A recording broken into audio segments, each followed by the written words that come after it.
Assalamualaikum warahmatullahi wabarakatuh. Hari ini kami dari kelompok 7 akan mempresentasikan tugas besar metode desain interior. Sebelumnya, izinkan kami memperkenalkan diri terlebih dahulu. Perkenalkan, nama saya Izi Izatul Azkiyah.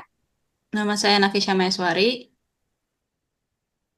Nama saya Sabina Agnia. Nama saya Syabrina Harun Nama Nafisa.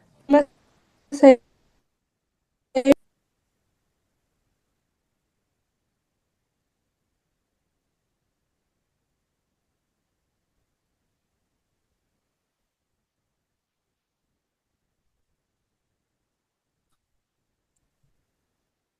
Jadi di sini ada data kliennya. Nama klien kami yaitu Nada Tanabila, jenis kelaminnya perempuan, usia 19 tahun, hobinya menonton dan bermain musik, karakternya ceria dan ekspresif. Nada adalah mahasiswa Telkom University S1 Desain Interior. Nada suka menonton series dengan genre yang ringan seperti komedi, romansa, dan fiksi. Nada lebih menikmati menonton di rumah karena terasa lebih nyaman dan santai. Selain itu, Nada juga memiliki ketertarikan di bidang musik dan bisa bermain gitar serta piano. Di sini ada hambatan yang dialami oleh klien kami, yaitu yang pertama, lemari terlalu dekat dengan pintu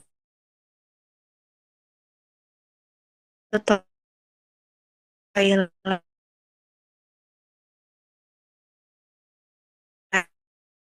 otomatis penyimpanan khusus sehingga banyak barang seperti tas dan alat tulis tidak memiliki tempat yang rapi.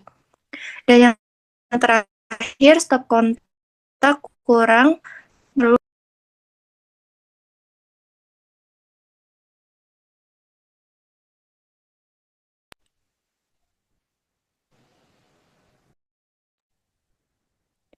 Kemudian hal yang dihindari ada ruangan yang gelap, ruangan yang terasa sempit, terlalu banyak warna dalam satu ruangan, dan warna-warna yang memberi kesan panas atau membuat vibes ruangan tersebut terasa panas. Kemudian rekomendasi desain yang diharapkan oleh Nada yaitu Nada menyukai nuansa kamar dengan tone putih hangat atau warm white karena terasa terang, hangat, dan nyaman tanpa memberi kesan panas. Ia tidak menyukai ruangan yang terlalu ramai warnanya, gelap ataupun sempit, dan lebih memilih warna-warna yang tenang. Selain itu, ia menginginkan kamar yang fungsional dengan penyimpanan cukup, meja yang nyaman, serta penataan furniture yang tidak menghalangi akses ke toilet maupun pintu masuk.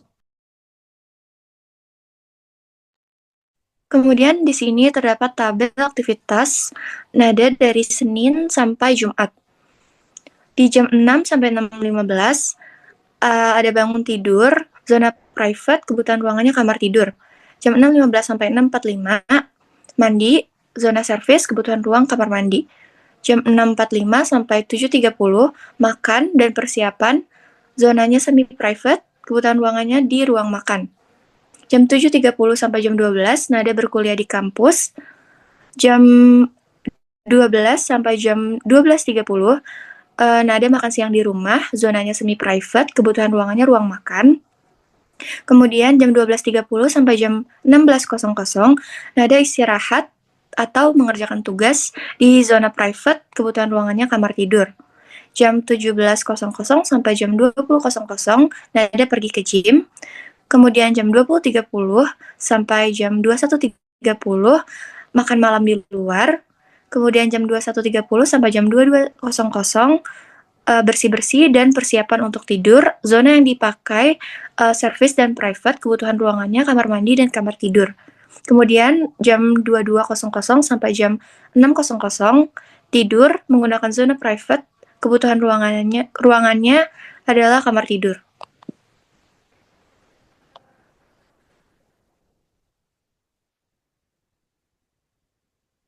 Kemudian, tabel aktivitas klien pada hari Sabtu sampai Minggu di jam 9 sampai jam 10 pagi, jenis kegiatannya yaitu bangun tidur, bersantai, bermain HP, zona yang digunakan zona private, kebutuhan ruangannya kamar tidur. Kemudian jam 10 sampai jam 10.30 sarapan di zona semi private, kebutuhan ruangnya ruang makan. Jam 10.30 sampai jam 11 mandi, zonanya zona servis, kemudian kebutuhan ruangnya di kamar mandi. Jam 11 sampai jam 13.00, Nada mengerjakan tugas di zona private, kebutuhan ruangnya kamar tidur. Jam 13 sampai jam 14.00, makan istirahat di zona semi-private, yaitu ruang makan. Jam 14.00 sampai jam 20.00, Nada beraktivitas di luar rumah. Kemudian jam 20.00 sampai jam 21.00, sampai rumah, kemudian mandi di area servis, yaitu kamar mandi. Jam 21.00 sampai jam 23.00, Nada mengerjakan tugas di zona private, yaitu di kamar tidurnya. Kemudian jam 23.00 sampai jam 9 pagi, Nada tidur di zona private, yaitu kamar tidurnya. Berikut dokumentasi kamar nada saat ini. Lalu bagian kedua yaitu kondisi existing. Saya membuat sketsa layout. Ini berukuran kamar 6 kali 5 meter dengan kamar mandi dalam yang berukuran 2 meter kali 2 meter. Lalu ada zoning juga yaitu dibagi 3, service area, private area, dan semi-private area.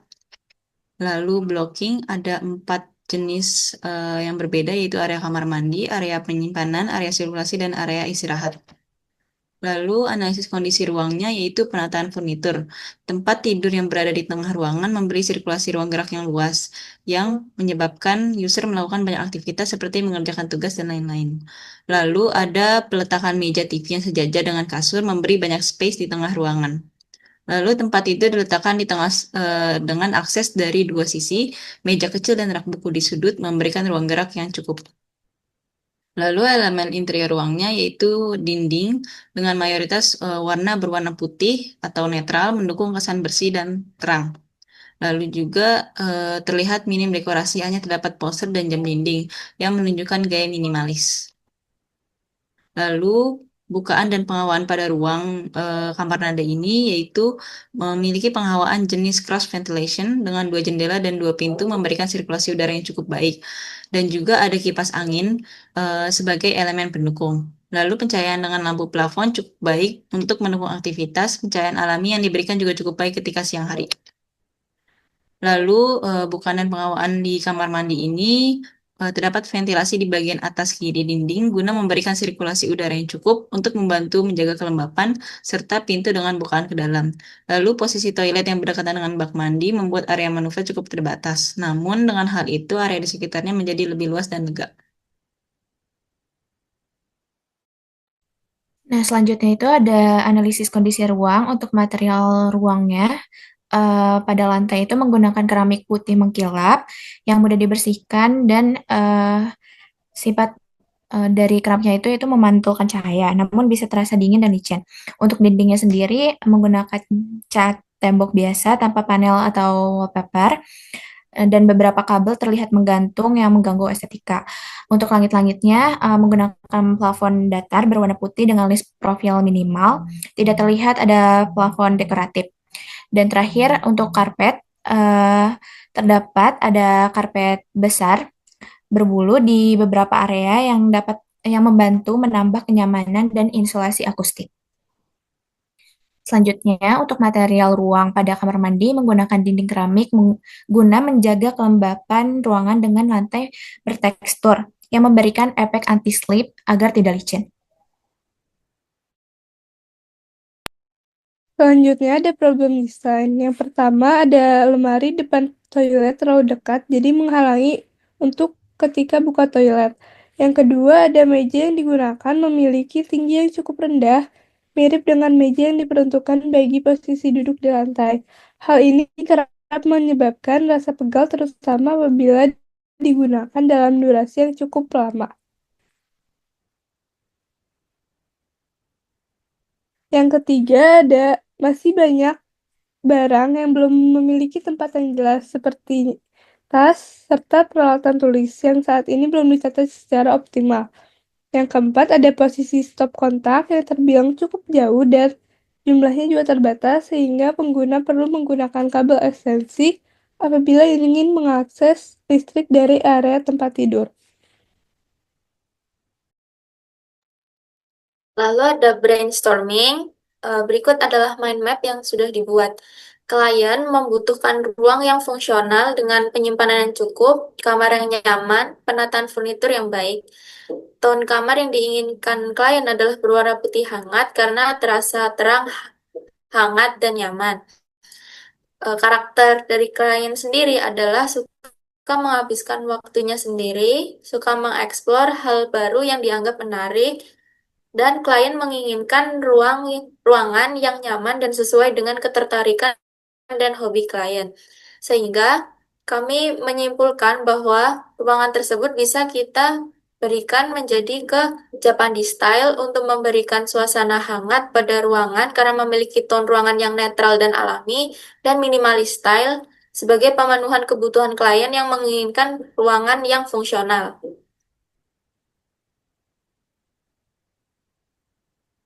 Lalu ada masalah, kebutuhan pengguna, dan solusi. Masalah yang dialami klien adalah adanya elektrikal yang jauh dengan kasur, lalu peletakan lemari yang mengganggu sirkulasi, meja belajar yang terlalu rendah dan merasakan sakit saat duduk di lantai terlalu lama, lalu barang yang berserakan seperti tas yang tidak berada di tempatnya, peralatan tulis yang berantakan.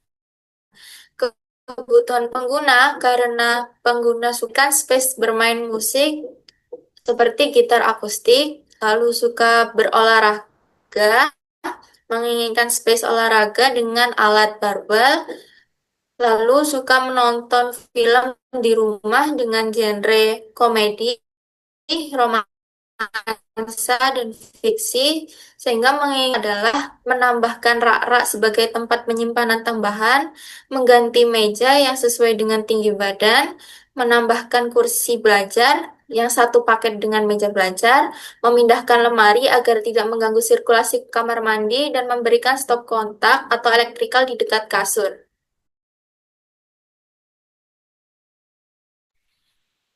Nah, selanjutnya ada usulan konsep yang dapat kita berikan untuk klien, yaitu kamar klien dapat menggunakan Japanese style dengan warna-warna yang memiliki tone hangat seperti warm beige atau putih, tanpa uh, tanpa menimbulkan vibes panas di kamar tersebut dengan beberapa furnitur yang memiliki tempat penyimpanan seperti laci atau rak-rak. Selanjutnya ada tata letaknya atau gambarannya. Nah, jadi di sebelah yang pertama itu ada kasur, dan di depan kasurnya itu ada sofa atau bench yang memiliki tempat penyimpanan atau organizer. Dan di depan bench tersebut uh, ada meja TV dengan laci, dan di samping kanannya ada head atau coat stand untuk menyimpan tas-tas klien, dan di sebelah kirinya itu ada cermin um, dengan rak atau bawahan untuk menyimpan sesuatu. Selanjutnya di sebelah kanan tempat tidur itu ada meja nakas dengan laci juga untuk menyimpan barang-barang, dan di samping nakas ada lemari besar, dan di samping kanan lemari tersebut ada meja belajar dan dengan beberapa laci untuk menyimpan alat tulis yang dimiliki klien. Selanjutnya di samping kanannya meja belajar juga ada gitar akustik untuk hobi klien.